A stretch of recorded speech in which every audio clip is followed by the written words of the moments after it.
오늘 우리가 함께 나눌 말씀은 소아시아의 7교회 중에서 5번째 교회입니다. 4대 교회에 대한 말씀인데 우리가 지난 4교회를 우리가 잘 봤듯이 이 4대 교회도 매우 중요한 부분을 차지하고 있습니다.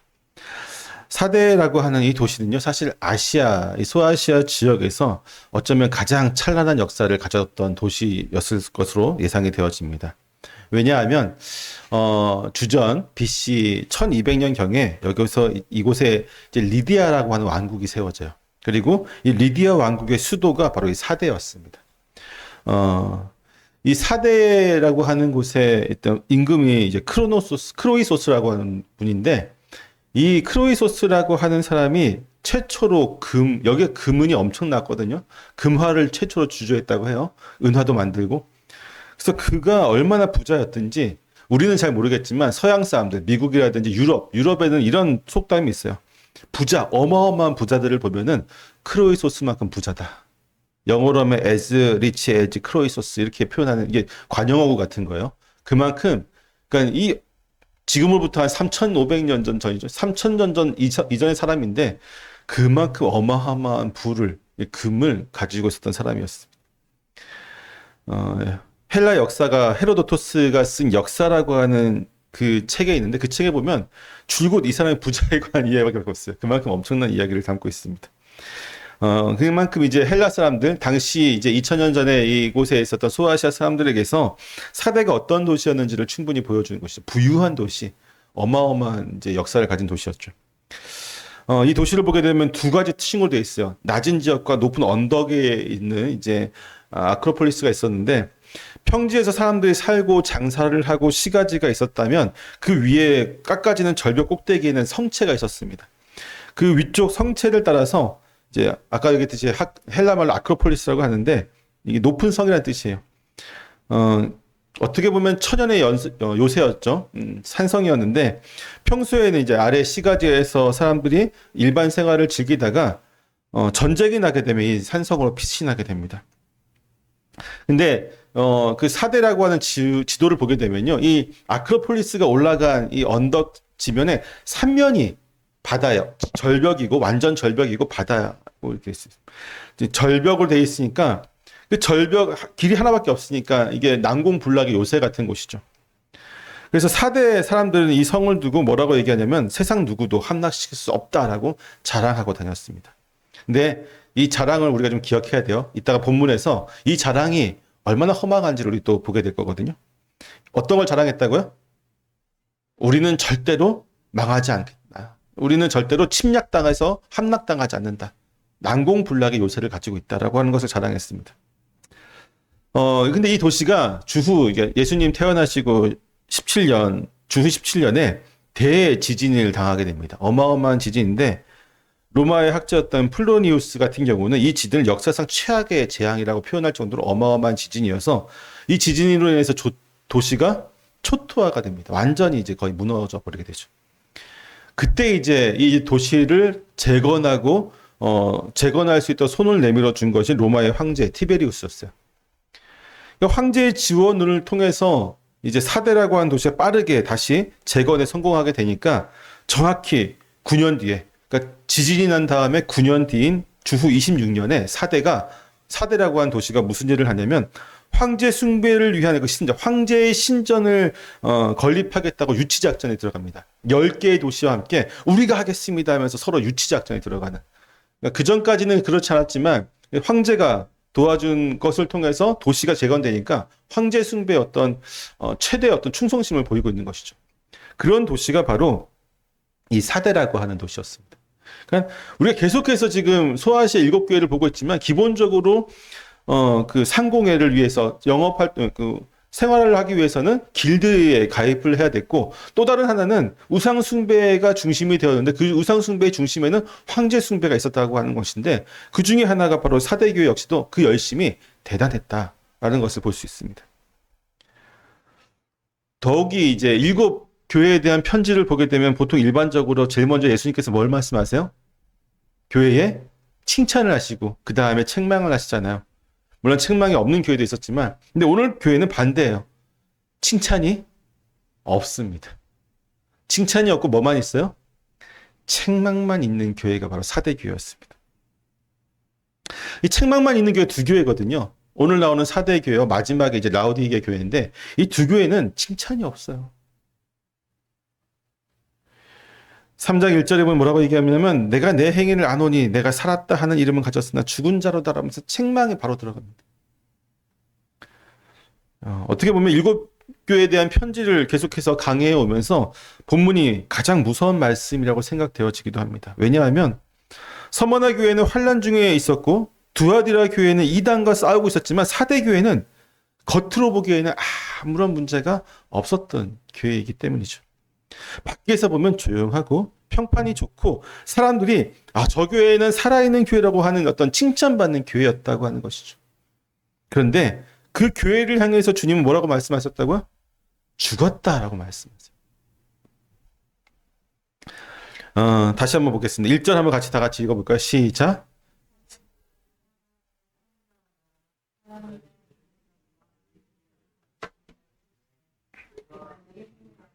내가 살았다 하는 이름은 가졌으나 죽은 자로다. 아멘. 주님이 다시 한번 본인을 이렇게 소개하고 있습니다. 하나님의 7영과 7뼈를 가지신이라고 선포하고 있죠. 이미 하나님의 7영에 대해서는 앞에서 두 번째 강의였었네요. 충분히 설명을 했죠. 제3위이신 성령 하나님을 가르치신다는 것을 그래서 충분히 얘기했고, 왜 7대천사가 될 수 없는지에 대해서, 그리고 스가랴 4장과 스가랴 4장의 7 등잔 때와 이사야 11장의 7 속성이 이 칭호의 어떻게 배경이 되는지도 충분히 제가 설교했으니까요. 여러분 아시라고 생각해서 더 이상 설명하지 않겠습니다. 혹시 기억나지 않으시면 유튜브에서 다시 한번 찾아보세요. 근데 왜 또다시 한번 이렇게 주님께서 이렇게 소개하시냐면요. 에베소 교회와 좀 비교할 필요가 있는데, 에베소 교회 2장 1절에 보면은 에베소 교회에서 주님이 본인을 어떻게 소개하시냐면, 오른손에 있는 7뼈를 붙잡고 7 금촛대 사이를 거니시는 이가 이르시되, 비슷하죠, 본문이랑. 거의 같습니다. 딱 하나 다른 게 있다면, 에베소에서는 7 금촛대였던 자리에 사대에서는 하나님의 7 영이 들어간다는 거. 요 차이만 다르고 거의 똑같습니다. 이 차이가 무엇을 말하는가 하면요. 앞서 말씀드렸듯이 촛대는 뭐예요? 촛대는 교회였잖아요. 그렇죠? 촛대는 7교회였고 그 위에 타오르는 등잔은 뭐였어요? 성령님. 이거 꼭 기억해야 됩니다. 촛대가 등잔을 떠받치고 등잔이 세상을 향해서 빛을 비추는 겁니다. 교회가 있고 그 교회의 빛은 성령님을 통해서 세상을 비추는 것이죠. 이게 이제 하나님의 원리인데, 근데 지금 4대 교회는 촛대는 없는 거예요. 무슨 얘기인지 아세요? 교회가 죽었다는 말을 이렇게 표현하고 있습니다. 그 교회가 지금 없는 거예요. 하나님 보시기에는 없는 교회예요. 죽은 교회는 없는 교회입니다. 때문에 주님은 촛대를 말씀하지 않으시고 그 촛대 위에 불을 밝히시는 분이신 성령님에 대해서만 얘기하고 있는 하나님의 영. 그러니까 다른 말로 하면은 초대교회 7교회 가운데 지금 4대 교회는 영적으로 죽은 교회예요. 다른 어떤 교회보다도 성령님의 생명이 가장 절실하게 필요한 교회이기도 합니다. 때문에 예수님은 이렇게 진단하십니다. 내가 살았다 하는 이름을 가졌으나 죽은 자로다. 여기 이제 이름이라는 표현을 쓰죠. 살았다 하는 이름이라는 표현을 쓰는데, 이제 여기서 이름이라고 하는 말은요, 헬라 문화, 히브리 문화 속에서는 이제 그 사람의 속이 어떤 것을 채워져야 되는가, 그 사람이 어떤 속성을 가지고 있는가를 가리키는 말이었다고 한다면, 이 헬라 문화에서는 밖으로 드러난 어떤 명성, 평판, 이것이 이제 이름이라고 하는 말 속에 들어가 있습니다. 사람들이 4대 교회를 부르는 말이 뭐냐면, 저 교회의 이름, 평판은 뭐예요? 살아있다라고 하는 평판. 저 교회는 살아있다. 무슨 얘기일까요? 남들이 보기에 역동적이고, 세상 사람들이 보기에는 그리스도인들이 세상 사람들과 잘 어울리고, 웃음소리가 끊이지 아니하고, 그곳에서 행복한 사람들이 넘쳐나고, 서로가 막 정말 즐거운 그런 분위기의 교회를 보니까 사람들이 저 교회는 어떡하다? 살아있다라고 얘기를, 그런 평판, 그런 명성을 가지고 있다라고 하는 겁니다. 그런데 주님 뭐라고 하세요? 죽었다라고 말씀하십니다. 죽었다. 당시 랍비들이 불경건한 사람들을 가리켜서 비유적으로 죽었다라는 표현을 썼거든요. 야고보 사도가 이렇게 얘기했죠. 야고보서 2장 26절에 영혼이 없는 몸이 죽은 것 같이 행함이 없는 믿음은 죽은 것이다. 이 말이 이 표현이에요. 서머나 교회는 정확히 반대를 좀 하고 있습니다. 서머나에게는 내가 내 환난과 궁핍을 알거니와 실상은 내가 부요한 자니라고 하셨죠. 같은 가난 속에서 가난 가운데 부유한 교회라고 하는 어떤 반대의 표현을 사용했는데 사도교회는 그렇지 않다는 거죠. 겉은 화려한데 속은 죽은 교회. 여러분 생각해 보세요. 정말 간단한 이치입니다. 지금 초대교회 7교회는요. 핍박 가운데 있어야 돼요. 그쵸? 황제 숭배와 길드들의 어떤 횡포, 그 다음에 우상 숭배, 이것이 아니고 먹고 사는 문제부터 해서 생명의 위협까지 항상 달고 살아야 되는데 웃음꽃이 피어난다? 이것은 교회가 아닌 거죠. 내가 그럴 수 있어요. 핍박받고 뭐 힘들고 어려운 가운데 그럼에도 불구하고 나는 주님을 믿습니다 하고 억지로 웃고 있고 나는 하나님 행복합니다라고 우리가 어떻게 하면 공허한 외침을 낼 수는 있지만 그것이 실제적으로 우리의 어떤 삶 속에서 기쁨이 될 수는 없어요. 근데 사대교회는 지금 그렇다고요. 이 말은 그들이 믿음을 온전히 지키지 못했다고 하는 것을 반증하고 있습니다. 근데 여기서 우리가 반드시 눈여겨보아야 할 것이 있는데 사대교회는요. 무엇이 없었을까요? 무엇이 없었냐면은 앞에서 에베소를 괴롭혔던 곳이 뭐예요? 니골라당이었어요. 니골라당. 그렇죠? 버가모르에서 성도들 유혹했던 건 뭐였어요? 발람의 교훈이었습니다. 그 두아디아 교회를 흔들었던 건 뭐였습니까? 이세벨이라고 하는 여선지자였죠. 셋 다 똑같은 거였어요. 그렇죠? 결국은 그들을 타락시켰던 당시의 세속적인 영지주의 타락이었습니다. 근데 서머나와 빌라델비아 교회도 같은 빌라델비아 교회도 겪던 박해도 없습니다. 이단도 없고 핍박도 없고 거짓 선생도 없습니다. 사대교회는 핍박이 없고 아무것도 없었어요. 칭찬일까요? 사대교회의 정확한 문제는 뭐였냐면요. 오늘 1절부터 5절까지의 말씀을 꿰뚫어 보면 그들의 문제가 정확히 드러납니다. 그것은 믿지 않는 세상 앞에서 자기의 믿음을 증언하지 않았다고 하는 거예요. 세상 사람들 우상에 판치고 황제 숭배와 여러 가지 헬라의 어떤 로마 신화에 나오는 우상들을 섬기는 그곳에서 그들의 말씀, 그들의 복음을 전혀 전하지 않았습니다. 증언하지 않았어요. 밖에 나가서 선포하지 않았을 뿐더러 그들의 삶으로 증거하지도 않았다는 것입니다. 생각해 보십시오. 만일 사대의 그리스도인들이 그 교회에, 그 도시에서 그리스도인다운 모습을 확고하게 유지했다면 어떻게 됐을까요? 아까도 얘기했지만 당연히 다른 교회들과 같이 박해를 당했을 것입니다. 그리고 신앙의 흔들림 속에서 내가 과연 어느 정도까지 타협을 해야 되는가? 이만큼 타협하는 게 이런 신앙의 고민들이 그들을 힘들었을 거라고요. 근데 그런 게 전혀 없었다고요. 전혀. 우리가 앞서 보았던 서머나 교회와 크게 다르지 않은 결과들을 가져왔겠지만 그렇지 않았습니다. 게다가 이 도시는요. 아까도 얘기했지만 황제의 어떤 신전을 유치하려고 10개의 도시와 치열하게 경쟁했던 도시였습니다. 그런데 사대교회는 그러한 우상 숭배의 도시 가운데서 박해가 전혀 없었죠. 황제의 신전이 세워지는 가운데서도 아무런 목소리도 내지 않았어요. 그냥 그러려니 했습니다. 여러분, 싸움이 없다고 하는 것은요, 한편으로는 평안을 의미하기도 합니다. 하지만 우리가 살고 있는 이 세상을 공중권세를 잡은 자는 항상 성경이 뭐라고 얘기해요? 저 사탄의 무리라고 얘기하잖아요. 우리가 살고 있는 이 땅은 결코 평안할 수가 없는 곳인데 우리가 지금 너무나도 평안하다 하면 두 가지 중에 하나예요. 하나는 우리가 신앙대로 살고 있지 않다라고 하는 것이고요. 다른 하나는 이미 우리의 신앙이 장성한 분량에 이르러서 가진 풍파와 고난과 인생의 역경이 와도 허허허 하고 웃을 수 있는 경지까지 간 거예요. 아브라함은 그게 몇 년이 왔어요? 100살이 넘어서 왔고요. 야곱도 마찬가지죠. 인생의 평탄하였다라고 했던 성경의 기록들을 보면 그들이 노년, 죽기 직전이었어요. 그 믿음의 대족장들도 노년에 왔던 그러한 경지가 우리에게 지금 왔을까요? 그렇지 않죠. 그러니까 우리가 만약에 지금 평안하다 하면은 거의 하나밖에 없습니다. 뭐예요?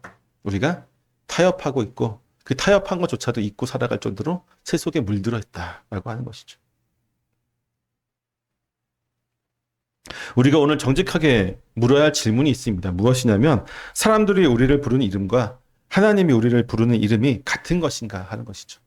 다른 말로 하면 사람들은 사대 교회를 향해서 생명의 교회라고 했다면 주님은 죽었다고 했어요. 우리가 생각할 때 우리는 어떨까? 우리의 신앙이 조용한 이유는 성숙하기 때문일까요? 아니면 입을 다물고 있기 때문일까요? 우리는 이 부분에 대해서 오늘 좀 그리고 집에 가서도 깊이 좀 고민해 볼 필요가 있다고 생각됩니다. 주님은 진단만 하지 않으시고요. 5개의 명령을 연달아 주시는데 2절과 3절을 같이 한번 읽어보겠습니다. 시작.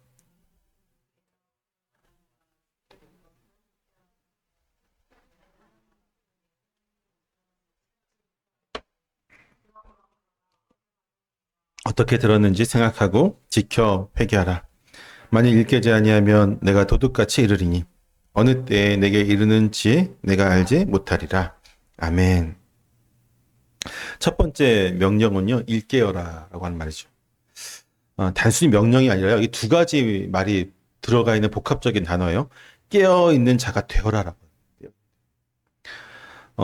한 번 눈을 뜨라고 하는 말이 아니라 계속해서 깨어 있는 상태를 유지하라고 하는 말씀이에요. 반면 두 번째 명령은 뭐라면 굳건하라고 하는 거예요. 굳건하라. 지금 당장 단호하게 붙들어 세우라는 말씀입니다. 깨어 있는 것은 평생의 습관이고요. 붙들어 세우면 오늘의 결단이에요. 그 오늘 결단에서 깨어난 상태로 평생을 그대로 유지할 수 있도록 하라는 거죠. 주님 명령이에요. 그리고 죽게 된이라는 표현에 쓰인 동사는 이 미완료 시제인데 이것은 죽음의 문턱에 계속 서 있어 온 상태, 우리의 지금 상태를 이야기하고 있습니다. 아직 죽은 거예요? 죽지 않은 거예요? 죽진 않았는데 곧 죽게 될 상황에 놓였다라고 하는 것이죠. 손을 쓰지 않으면 반드시 죽는다는 얘기예요. 그러니까 반드시 죽을 거니까 어떻게 된다? 반드시 지금 깨어서 그 상태를 유지하라는 거죠. 붙들어서. 그러면 남은 바라는 무엇일까? 남은 바 죽게 된 것을 굳게 하라. 두아디라 교회에 주신 말씀에서 이렇게 말씀하고 있어요. 2장 24절에 보면 두아디라에 남아있어 이 교를 받지 아니하고 할 때 그 남은 것과 여기서 남은 바는 같은 단어입니다. 그러니까 여기서 남은 바는요. 사대 교회에 아직 죽지 않은 예수님께서 죽었다고 사형 선고 내리지 않은 사람들이 있다 없다? 있다. 정말로 소수가 있다라고 하는 거죠. 주님은 지금 그들을 죽을 때까지 방치하자고 찾아내서 붙들어 세우라고 하시고 계십니다. 그런데 여기서 우리가 물어야 될 것은요. 죽어가는 교회를 도대체 누가 살릴 수 있습니까? 우리가 살릴 수 있어요? 몇몇 사람들이 지금 아직 신앙을 붙들고 있는데 다 넘어갔고 진짜 몇몇 소수의 사람들이 붙들고 있는데 괜찮을까요? 그 사람들이 다시 살릴 수 있을까요? 나 없이 부르짖고 말씀 보고 사람들 설득하고 하면 될까요? 그렇지 않나요? 그렇죠? 교회를 살리는 것은 정해져 있습니다. 1절을 보면 뭐라고 나와요? 하나님의 7영을 가지신 분이 얘기하잖아요. 하나님의 7영은 뭐라고요? 성령님이라고요. 교회는 성령이 아니면 살릴 수 없습니다. 무너진 성전을 다시 세우려다가 좌절한 백성에게 하나님이 하신 말씀이에요. 스가랴서 4장 6절을 보면 이렇게 말씀하시죠. 이는 힘으로 되지 아니하면 능력으로 되지 아니하고 오직 나의 영으로 되느니라. 누구의 영으로? 하나님의 영으로. 무너진 성전이 사람의 힘으로 세워지지 않듯이 죽어가는 교회도 사람의 힘으로 살아나지 않습니다. 오직 성령의 능력으로 세워집니다. 우리의 신앙은 어떻습니까? 우리의 신앙도 마찬가지예요. 우리의 신앙도 성령의 역사하지 않으면 죽어질 수밖에 없습니다.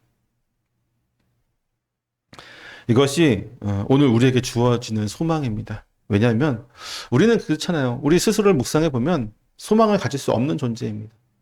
우리는 나태하고 연약하고 하나님의 거룩을 바라보기에는 우리가 가지고 있는 약점들이 너무나도 많이 있습니다. 그 모든 약점에도 불구하고 우리가 주님께 나아올 수 있는 유일한 이유는 성령님께서 우리를 붙드시기 때문이에요. 그 성령님의 능력 앞에서는 어떤 교회도 어떤 신앙도 회복 불가능한 상태가 될 수 없습니다. 다 회복 가능한 것이죠.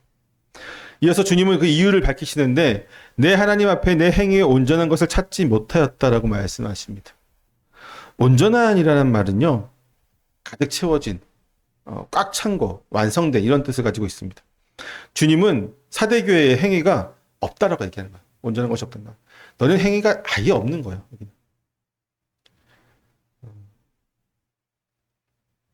그들의 행위가 뭐였습니까? 죽은 행위였죠. 그리고 이어지는 한마디가 이 단락의 열쇠인데 내 하나님 앞에 1절에서는 사람 앞에 이름이 나왔죠. 사람 앞에 무슨 이름이었어요? 살아있다라고 하는 이름이었는데 여기서 하나님은 뭐라고 평가하냐면요. 사람의 행위는 뭐예요? 살아있다라고 하는 것이지만 하나님한테는 사형 선고를 받은 것입니다. 우리가 근데 생각할 때 잘 보십시오.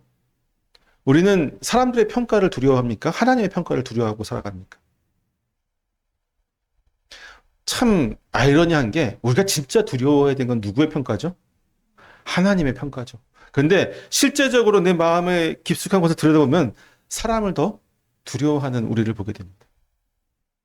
말씀으로는 알아요. 그리고 설교를 통해서 몇 번 들었을 거예요. 사람을 두려워하지 말라는 말씀 많이 들었죠. 그런데 내 습관이 그래요. 우리의 여전히 죄악된 본성은 사람의 눈치를 봐요. 하나님의 눈치를 보지 않습니다. 이게 교회에서도 마찬가지고 세상에서 마찬가지고 참 어렵습니다. 어떤 분들은 사역할 때에 단호하게 나는 사람의 눈치를 전혀 보지 않고 하나님의 눈치만 봅니다 하면서 강경하게 나가시는 분들이 있어요. 근데 그런 분들의 사역을 보게 되면 또 그렇게 좋아 보이지 않습니다. 제 동기들 가운데도 있고 제 주변의 많은 목사님들이 그렇게 하다가 교회에서 쫓겨나신 분들도 계시고요. 과연 저게 옳은 것인가라는 생각도 듭니다. 근데 중요한 건 뭐냐면요. 본질이에요. 하나님의 의를 위해서 내가 이들을 품기 위해서 성도들과 양보하는가가 중요한 거지. 아니면 하나님의 눈치를 본다고 하면서 사람을 전혀 고려하지 않는 것. 그것은 사랑에 빠진 것이죠. 우리가 처음에 봤던 에베소 교회처럼 사랑이 없는 교회가 되어버립니다. 이걸 정말 잘 지켜야 돼요. 3절에서 주님은 세 가지를 명령하시는데 기억하라, 지키라, 회개하라 이 세 가지 명령입니다. 이 명령을 보면요. 기억하라와 지키라고 하는 것은 현재형이에요. 지금 어떻게 해야 된다고요? 기억하고 지켜야 돼요. 현재에서 계속 진행형이죠. 그런데 회개형은 과거형이에요. 회개하라는. 그러니까 지금 한 번에 단호하게 결단하라는 뜻입니다. 기억과 순종은 평생의 일이고요. 회개는 지금 단번에 이루어져야 돼요. 회개하고 계속해서 그것을 붙들고 아까서부터 계속 같은 일이 반복되는 건데 그 붙들고 계속 나가라고 하는 것입니다. 무엇을 우리가 기억해야 될까요? 내가 어떻게 받았으며 어떻게 들었는지를 기억하라고 합니다. 3절에서 다시 한번 읽어볼까요? 그러므로 내가 어떻게 받았으며 어떻게 들었는지를 생각하고 지켜. 무슨 얘기냐면요. 네가 무엇을 받았으면 무엇을 들었는지 생각하라고 얘기하지 않아요. 어떻게라고. what과 how는 분명히 다릅니다. 무엇은 뭐예요? 그들이 무엇을 받았습니까? 주님 복음의 말씀을 받았잖아요. 그들이 어떻게 들었어요? 무엇을 들었습니까? 주님의 교리 말씀을 들었어요. 근데 거기에 대해서 얘기하는 게 아닙니다. 무엇을 들었는지 그들도 알고 있어요. 근데 어떻게 얘기하냐면 어떻게 받았으면 어떻게 들었는지 그들이 어떻게 받았습니까? 사도들을 통해서. 그들은 사도들을 통해서 그리고 그들이 복음을 위해서 헌신한 그 시간들을 통해서 그것들을 들었습니다.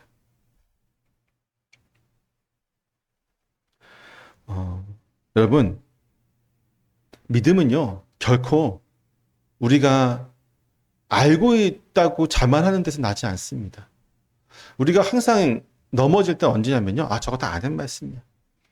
설교 말씀 오늘 또 같은 말씀 또 하네. 저거 지난번에 하신 말씀이네. 본문은 다르지만 결론은 하나잖아. 뭐 이런 마음들. 그런 마음으로 우리가 설교를 듣게 되면요. 사대교회와 똑같은 죽음에 이르게 됩니다. 여러분, 무엇을 들었는지 중요하지 않아요. 신앙생활 30년 하면요. 더 이상 들을 게 아마 없을 수도 있습니다. 2, 30년 하면은 웬만한 설교 다 들어봤을 것이고요. 그러면 어떻게 마음이 되냐면, 아, 저 설교 다 아는 말씀, 또 목사님 비슷한 말씀 또 하시네 하면서 그 말씀 속에서 이미 설교 시작할 때부터 교만하게 받아치는 말씀을 받게 돼요. 그러면 죽은 자가 됩니다. 오늘 사대교회에게 분명히 예수님은 뭐라고 말씀하냐면 무엇을 들었고 무엇을 받았고 무엇을 들었냐고 말씀하지 않으세요. 어떻게 들었고 어떻게 받았냐고 말씀하시죠. 우리는 항상 말씀을 들을 때 간절한 마음으로 와야 됩니다. 왜 그럴까요? 우리는 죽은 운명에 처해졌던 자였고 정말 하나님의 크신 긍휼하심과 은혜로 이 자리에 나온 자들이기 때문에 우리는 그분이 하시는 모든 말씀에 대해서 간절함을 받아야 되겠죠.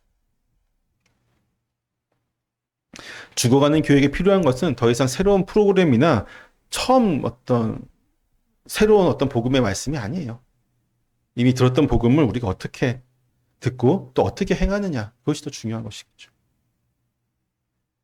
같은 말씀을 듣더라도 내가 이 말씀을 머리로만 알았을 때랑 이게 우리의 어떤 삶으로 적용되어질 땐 또 틀리거든요.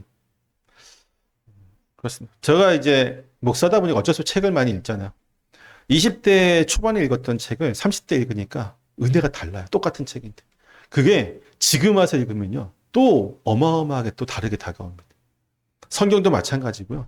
설교도 마찬가지입니다. 같은 설교들도 이게 내가 어떠한 지금 영적인 상태에 있었는지, 내가 지금 어떤 수준의 상태에 있었는지에 따라서 그 똑같은 설교가 우리에게 와닿는 그 느낌이 어마어마하게 다르게 됩니다. 그리고 나서 주님 무서운 경고를 이어가십니다. 만일 일깨지 아니하면 내가 도둑같이 이르리니 어느 때에 내게 이를지 내가 알지 못한다라고 하는 것이죠. 아까도 얘기했듯이 이 말씀은요, 서론에서 말씀드렸던 그 산성, 그들이 자랑했던 우리 절대로 함락되지 않는다라고 했던 산성의 자랑을 과 연결되어져서 보면 됩니다. 이 산성이 사실은 그들이 그렇게 자랑을 했지만 역사상 보면 2번이나 함락되었습니다. 언제 그랬냐면요. 한 번은 BC 549년인데 페르시아의 고레스가 쳐들어왔을 때입니다. 고레스가 어마어마한 대군을 들고 쳐들어왔는데 이들도 역시 자만했겠죠. 그 당시에 헤로도토스라고 하는 사람이 이것을 장면을 기록했는데 고레스의 군대에 히로이 아데스라고 하는 젊은 병사가 있었습니다. 젊은 병사가 있었는데 그가 절벽 아래에서 그냥 이제 위를 이렇게 쳐다본 거야. 절벽 아래까지 갔다가 위를 또 쳐다봤는데 이상한 광경을 목격하게 됩니다. 뭐냐면 성 위에 있던 라디아 병사 하나가 투구를 떨어뜨렸어요. 절벽 아래로. 그랬더니 절벽을 타고 내려왔다가 다시 투구를 주어서 다시 올라가는 것을 우연치하게 발견한 겁니다. 그래서 그 길이 있었던 것이죠. 아무도 오를 수 없다고 했던 그 절벽에 사람이 다니는 길이 있다는 것을 발견하게 된 겁니다. 그래서 그날 밤에 이 히로이 아데스가 그 길을 기어 올라갔고 이 길이 있구나 확인한 다음에 고레스 왕에게 알려서 군대가 그 길로 밤에 몰래 올라가서 다 점령하게 되버린 것이죠. 왜 아무도 그쪽을 지키지 않았을까요? 그죠, 방심이에요. 옛날 사대왕이 그 성이 절대 무너지지 않게 하려고 성벽을 빙 둘러서 주술적인 의식을 행했는데 그때 이쪽 절벽만은 건너뛰게 됩니다. 여기는 워낙 가팔라서 사람이 오를 수 없으니 지킬 필요도 없다라고 여긴 것이죠. 방심했던 것입니다. 그리고 또 한 번은 이제 주전 218년인데 안티오코스 대제 때입니다. 그때 안티오코스의 군대에 라고라스라고 하는 크레타 사람이 있었습니다. 그가 성벽을 관찰하다가 독수리 떼가 어느 한 구간의 성벽 위에 편안히 내려앉는 것을, 그래서 쉬고 있는 것을 발견해요. 무슨 얘기냐면요. 독수리가 절벽 어느 지점에 와가지고 편안하게 쉰다는 것은 거기에 누가 없다는 거냐면 사람이 없다라고 하는 겁니다. 사람이 지키지 않는다고 하는 것이죠. 그것을 발견한 다음에 그날 밤에 어두운 그 밤에 군사들이 그 아무도 지키지 않는 그곳을 타고 올라가서 성을 점령하게 됩니다. 여전히 뭐 때문입니까? 방심했기 때문이죠. 이미 군대가 쳐들어와서 둘러싸고 있는데 방심한다는 게 말이 돼요? 그만큼 그들의 마음은 뭡니까? 이것은 절대 무너지지 않는다고 하는 철저한 믿음이 결국 그들로 하여금 무너지게 만든 것이죠. 무너짐은 언제나 우리가 지키고 있는 쪽에 오지 않습니다. 우리가 영적으로 방어하고 있는 쪽, 내가 이쪽은 연약하니까 내가 이쪽은 항상 훈련해서 방어하고 내가 지켜야지 하는 그쪽으로 사단이 공격하지 않아요. 내가 게으르니까 난 게으름 때문에 항상 영적 무너지니까 이것을 고치려고 노력해야지. 내가 이것을 위해서 내가 더 뭘 해야지. 그럼 사단은 그쪽으로 하지 않아요. 전혀 나는 여자 문제는 절대 없을 거야 라고 하면 여자 문제. 나는 뭐 돈의 문제에 대해서 나는 철저하게 나는 안전해라고 하면 그 문제로 오는 거예요. 사탄은 항상 우리가 방심하고 안전하다고 생각하고 나는 절대 그렇지 않을 거라고 하는 그 문제로 우리를 어떻게 하냐고요? 넘어뜨리고 무너뜨립니다. 오늘 얘기하시잖아요. 주님이 도둑같이 이르리니. 물론 이제 이 말씀을 어떤 사람들은 주님의 재림이라고 얘기하시는 분들도 있긴 있습니다. 하지만 본문을 보시면 알겠지만 어느 때 내게 이를지 내가 알지 못한다고 얘기하잖아요. 또 앞에서 일 깨지 아니하면 너희가 깨지 아니하면 내가 도둑같이 온다고 얘기하기 때문에 이것은 재림의 의미도 어떻게 보면 있을 수 있겠지만 더 정확히는 우리가 회개하지 않았을 때 주님께서 우리를 치시겠다. 언제든지 와서. 그렇게 보시는 것이 더 낫겠죠. 4절부터 근데 분위기가 바뀌게 됩니다. 4절부터 그러나 하면서 이렇게 얘기하죠. 같이 한번 읽어볼까요? 시작. 그러나 사대에 그 옷을 더럽히지 아니한 자 몇 명이 내게 있어 흰 옷을 입고 나와 함께 다니리니 그들은 합당한 자인 영고라. 참으로 아이러니한 것은 우리말로 이게 이제 몇 명이라고 옮겼지만 원문은 달라요. 원문은 이 단어에 이름이라는 말이 들어갑니다. 지금 이름이라는 말이 계속 들어가고 있죠. 1절에서 내가 살았다 하는 이름은 허울뿐인 죽은 이름이었어요. 근데 여기서 이름은 뭐예요? 살아있는 이름이죠. 살아있는. 4절에서는 하나님이 정말로 인정하는 살아있는 이름입니다. 그의 특징을 보면 어떻게 되냐면 옷을 더럽히지 아니하였다라고 얘기합니다. 더럽히다라고 하는 말이 되게 중요한데 요한계시록에서 이 단어가 항상 어디에서 쓰였냐면요. 우상 숭배의 오염을 가르칠 때 항상 이 단어 더럽히다라고 하는 단어가 항상 쓰였습니다. 14절 4절에 보면 여자로 더럽히지 아니한 자라고 할 때도 이 표현이 쓰여졌고요. 성적인 문제라기보다는 결국은 뭐예요? 우상 숭배에 연루되었을 때 이 더럽히지 아니하였다는 말이 사용되어지고 있습니다. 그러니까 4대 교회의 대다수의 그리스도인들이 증언하지 못한 이유가 여기서 드러나게 되죠. 그들은 날마다 부딪히고 있는 이 교회, 이 우상숭배의 분위기 앞에서 항상 어땠어요? 항복했던 거예요. 황제에게든 조합의 어떤 조합장이든 우상의 재물이라든지 그 앞에서든 그들은 항상 경의를 표하고 당신이 옳습니다 라고 했던 것이죠. 정확히 제가 봤을 때 이런 것 같아요. 우리 일제시대 때 신사참배하면서 설교단에서 예수 그리스도를 부르셨던 그 목사님들과 동일한 것 같습니다. 그러니 그들이 두려워한 것은요. 뭐였을까요? 순교가 아니라 경제적인 따돌림이었겠죠. 장사가 끊기는 것이었습니다. 근데 정말로 몇 명? 소수의 정말 몇 명의 사람들이 여기에 넘어가지 않았다는 것을 보여주고 있습니다. 그러면서 뭐라고 말씀하시면 주님은 흰 옷을 입고 나와 함께 하리라 라고 말씀하고 있어요. 함께 하리다. 이게 동사로 이제 페리파테오란 말인데 다닌다, 함께 돌아다닌다라는 뜻이에요. 에베소 교회에서 주님이 자신을 소개하던 7교회의 어떤 7 금초대 사이를 거니시는 이에 사용됐던 이 단어입니다. 그리고 더 거슬러 올라가면 창세기 3장 8절에서 하나님의 에덴 동산을 거니시던 장면도 이 동사가 떠오르게 하죠.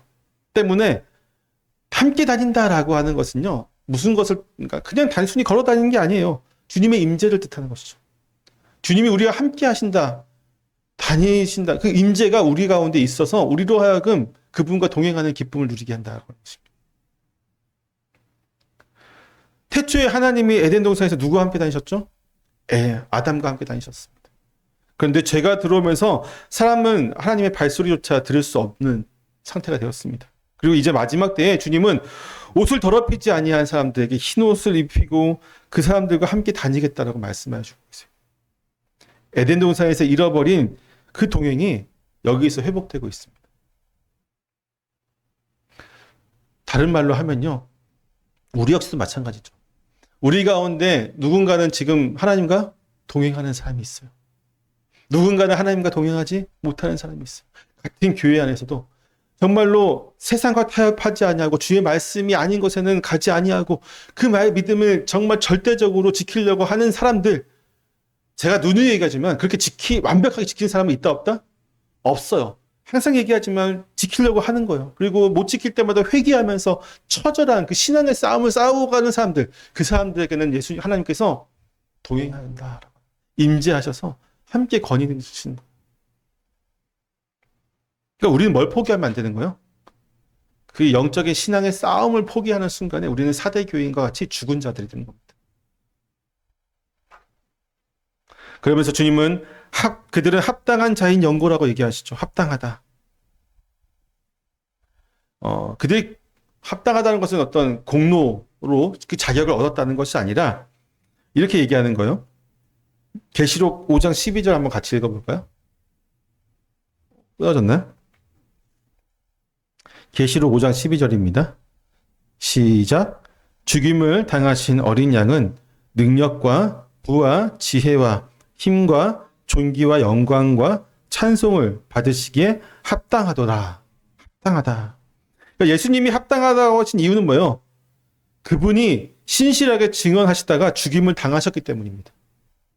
그러니까 우리가 몇몇 사람들이 신앙을 잘 지켜서 합당하긴 그래 너네가 그 정도 신앙을 잘 지켰으면 합당해. 그러니까 내가 흰 옷을 주고 너희와 함께 하겠다라고 하는 게 아니에요. 아까도 얘기했지만 주님께서 신실하시게 증언하시고 죽음을 당하셨기 때문이에요. 우리는 누구를 의지하는 거예요? 주님을 의지하죠. 우리를 대신해서 죄를 지으신. 그래서 아까도 얘기했지만 우리가 놓지 말아야 될 것은 싸우는 거예요. 영적인 싸움. 그 주님을 잡는 손을 이 믿음을 놓지 말아야 되는 것이죠. 그리고 5절에서 세 가지 약속이 주어집니다. 이기는 자는 이와 같이, 같이 한번 읽어볼까요? 시작. 이기는 자는 이와 같이 흰옷을 입을 것이요. 내가 그 이름을 생명책에서 결코 지우지 아니하고 그 이름을 내 아버지 앞과 그의 천사들 앞에서 시인하리라. 아멘. 첫 번째는 흰옷이죠. 흰옷 하면 뭐가 생각납니까? 계시록에서 흰옷은요. 7장 14절에 보면 흰옷 입은 무리가 나오죠. 그들이 큰 환난에서 나오는데 어린 양의 피에 그 옷을 씻어 희게 하였느니라. 흰옷은 결국은 뭐예요? 예수 그리스도 안에서 우리가 회개하고 믿음을 고백하고 그의 피로 씻김받은 사람들, 즉 그리스도인들을 이야기합니다. 6장에서는 말씀 때문에 죽임을 당한 영혼들이 흰 두루마기를 받았다고 얘기하고 있습니다. 그리고 그 뿌리는 어디에 있냐면 다니엘서 11장입니다. 이때도 마지막 때 성도들이 연단을 받아서 희게 된다라고 예고하고 있어요. 희게 된다. 그러니까 흰옷은 그저 깨끗한 옷이 아니라 불을 통과한 옷이고 어린 양의 피로 씻긴 옷이고 박해의 용광로에서 휘어진 옷을 이야기합니다. 그리스도의 의가 우리에게 입혀지고 그 의를 입은 사람이 세상과 타협하지 않고 살아낸 삶이 그 옷을 빛나게 하는 것이에요. 계시록 19장 8절에서 이렇게 얘기합니다. 이 세마포 옷은 성도들의 옳은 행실이로다. 성도들의 뭐라고요? 옳은 행실이로다. 그리고 이 옷은 저 세상에서만 받는 것이 아닙니다. 4절은 이미 지금 이 흰옷을 주님께서 함께 다니는 사람들에게 주시겠다고 말씀하고 계세요. 3장 18절에 보면 주님은 지금 흰옷을 사서 입으라고 말씀하시고요. 16장 15절에 보면 자기 옷을 지켜 벌거벗고 다니지 아니한 자가 복이 있다라고 말씀하고 있습니다. 그러니까 이 흰옷은 제일 처음에 언제 주어져요?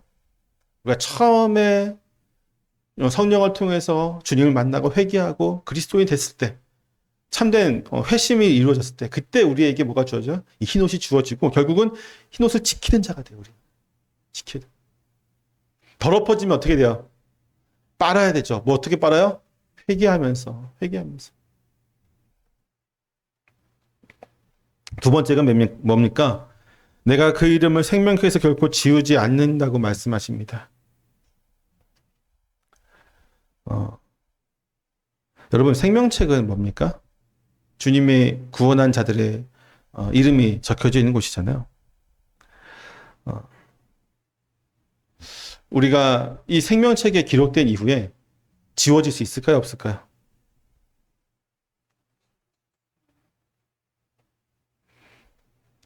지워질 수 없죠.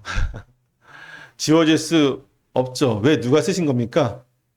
하나님께서 쓰셨잖아요. 그렇죠? 하나님이 택정하고 작정한 사람의 구원이 취소될 수 있어요? 없어요? 없어요. 그럼 이게 무슨 뜻일까요? 지운다는 말은요. 이렇게 이해하는 것이 좋습니다. 교회 안에는 한동안 참 신자로 여겨지는 사람도 있죠. 무슨 얘기냐면 쉽게 얘기하면요. 복음서에서 나오는 알곡과 축정이 같은 거예요. 자기도 그렇게 믿었고 남들도 그렇게 봐주는 사람도 있습니다. 근데 마지막 날에 그 이름이 생명책에서 발견되지 않는 것이죠. 지워진 것이 아니라 애초에 기록되지 않는 거예요. 칼빈이 출애굽기 32장을 주석하면서 이렇게 얘기합니다. 생명책은 하나님의 영원한 작정을 가리키며 지운다는 말에서 하나님의 계획이 바뀌었다고 추론할 수 없다. 다만 한동안 택함받은 자의 수에 들어있는 것처럼 보이던 사람들이 실은 교회에 속하지 않았음을 하나님께서 마침내 드러내신 것이다. 그러니까 지운다고 하는 표현은 우리 인간적인 입장에서 그렇게 느껴지는 것뿐이고, 왜? 저 사람이 성도처럼 보이잖아요. 우리도 마찬가지예요. 보편교회 안에서 성도처럼 보이는 수많은 사람도 있습니다. 물론 우리 눈에 성도처럼 안 보이는 사람도 있어요. 근데 생명책에 성도처럼 안 보이는 그 사람의 이름이 기록될 수 있고요. 성도처럼 보이는 사람은 기록되지 않았다고요. 그러니까 우리 눈에는 저 사람은 지워졌나 보다 라고 얘기하는 거죠. 근데 애초부터 지워졌다 안 지워졌다? 아니고 기록되지 않은 것이다. 당시 회당에서는요, 그리스도인들 저주하는 기도문을 사용했습니다. 그 기도문 중에 이런 구절이 있었습니다. 그들의 이름을 생명책에서 지우고 의인과 함께 등록하지 마옵소서. 누가? 유대인들이 회당에서 그리스도인들 향해서 이렇게 저주의 기도를 했죠. 사대의 교회에 있었던 그리스도인들은 회당에서 자기의 이름이 지워지는 것을 들으며 살았을 것입니다. 바로 그들에게 주님은 말씀하시는 것이죠. 사람이 만든 명부에서 내 이름이 지워질지라도 내 책에는 결코 지우지 않겠다. 보면서 이렇게 얘기하십니다. 그 이름을 내 아버지와 앞과 그의 천사들 앞에서 누가? 주님이 시인할 것이다. 라고 말씀하십니다. 마태복음 10장의 말씀과도 연결이 되죠. 마태복음 10장 32절을 보면 누구든지 사람 앞에서 나를 시인하면 나도 하늘에 계신 내 아버지 앞에서 그를 어떻게 할 것이요? 시인할 것이요. 이 말씀이 그대로 지금 적용되고 있습니다. 마태복음의 말씀은요. 박해에 관한 문맥이었어요. 박해 속에서 이런 문맥이 나왔는데 사람들 앞에서 예수님을 시인하다가 손해보는 자리에 관한 말씀이었죠. 그러니까 우리도 마찬가지입니다. 평안할 때에 그리고 내가 박해가 없을 때 교회 안에서 우리 믿음의 사람들 앞에서 주님을 시인하는 거 쉬워요? 어려워요? 쉬워요. 어린아이도 할 수 있습니다. 언제 하는 게 어려운 거예요? 내가 예수 그리스도를 고백하고 신앙을 고백했을 때 나에게 어떠한 손해가 오게 됐을 때 고백한다는 게 쉽지 않아요. 그랬을 때 주님께서 그를 나도 시인하겠다라고 얘기하시죠. 다른 말로 하면요. 우리는 사대교회 사람들처럼 죽은 영혼이 되지 않기 위해서는 어디서 우리가 당당히 주의 이름을 고백해야 되냐면 우리의 삶의 현장입니다. 특히나 안 믿는 자들과 함께 있을 때 그들에게 주의 이름을 고백하는 저와 여러분 될 수 있기를 소망합니다. 그러면서 주님은 6절에서 이렇게 고백을 합니다. 같이 한번 읽어보겠습니다. 시작. 귀 있는 자는 성령이 교회들에게 하시는 말씀을 들을지어다. 아멘. 귀 있는 자는 누굽니까? 결국은 하나님의 말씀을 듣고 순종하는 자들이겠죠. 우리가 분명히 알아야 될 것은 사대교회에게 하신 말씀이지만 결국 누구예요? 귀 있는 자는 다 들어야 됩니다. 그리고 지켜야 되겠죠. 지금까지 우리는 사대교회에 대한 말씀을 함께 살펴보았는데 우리 몇 가지 첫 번째로는 뭐요? 요약을 해서 말씀드리자면 우리는 살았다 하는 이름을 가졌으나 그들은 죽은 교회였다라고 하는 것이죠. 이단도 없고 박해도 없었는데 그들은 건강해서가 아니라 세상 앞에서 입을 다물었기 때문에 그들은 그렇게 됐습니다. 두 번째로 5개의 명령을 받았는데 깨어있는 사람이 되고 남은 자들을 붙들어 세우고 처음 어떻게 받았는지를 기억하고 순종하고 회개하라는 말씀이었어요. 이 5가지. 세 번째로는 옷을 더럽히지 않은 몇 사람과 그들에게 주어진 흰옷과 생명책과 주님께서 시인하겠다고 하는 약속의 말씀을 보았습니다. 이 세 가지 장면을 하나로 꿰는 것이 뭐냐면 이름이라고 하는 거예요. 이름. 결국은 오늘 말씀의 관통하는 하나의 핵심 단어는 이름이에요. 이름.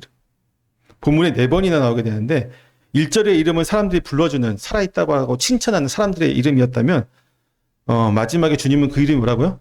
죽은 이름이다 라고 말씀하고 있습니다. 4절의 이름은 하나님이 세워두신 이름이었습니다. 사람들은 몰랐지만 하나님이 알고 계신 이름이었죠. 그리고 5절의 앞부분에서 이름은 생명책에 기록되어 결코 지워지지 않는 이름이었습니다. 그리고 5절 끝에 마지막에 하나님 앞과 천사들 앞에서 주님의 입으로 불리는 이름이 되어집니다. 그리고 이 이름의 여정이 어디서 끝나냐면 요한계시록의 맨 마지막이죠. 24장, 22장, 요한계시 22장 4절에 보게 되면 그의 얼굴을 볼 것이요 그의 이름도 그들의 이마에 있으리라. 이 이름이 어디에서 마지막에 있어요? 요한계시록 마지막. 사람 앞에서 관리하던 이름이 아니라 하나님의 이름이 우리 이마에 새겨지는 것으로 끝이 나게 됩니다. 우리는 평생 이름을 얻으려고 살아가죠. 사람들에게 좋은 소리를 듣는 사람, 실패하지 않는다고 하는 어떤 그 명성, 이름, 그리고 신앙의 문제에서 우리는 잘 견뎌냈다고 하는 이름. 정말로 우리는 그 명성이라고 하는 이름을 가지기 위해서 수많은 노력들을 하고 살아갑니다. 그러나 오늘 본문은 우리에게 이렇게 묻고 있죠. 사람의 부르는 그 이름이 하나님의 부르는 이름과 같아야 된다라고 합니다. 다른 자가 돼서는 안 된다. 하나님이 우리를 거룩한 자라고 했다면 사람들도 우리를 향해서 뭐라고 얘기해야 된다고요? 거룩한 자가 돼야 된다. 하나님이 우리를 향해서 내 믿음이 장하다라고 한다면 세상 사람들 우리 보면서 저 사람 믿음 정말 장하다, 징하다 이런 말 들어야 돼.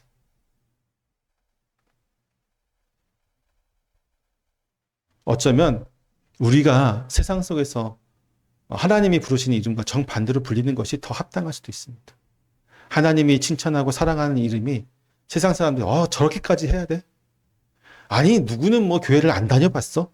이런 말도 들어보셨잖아요. 여러분. 그런 말 듣는 것이 결코 좋은 것이 아닙니다.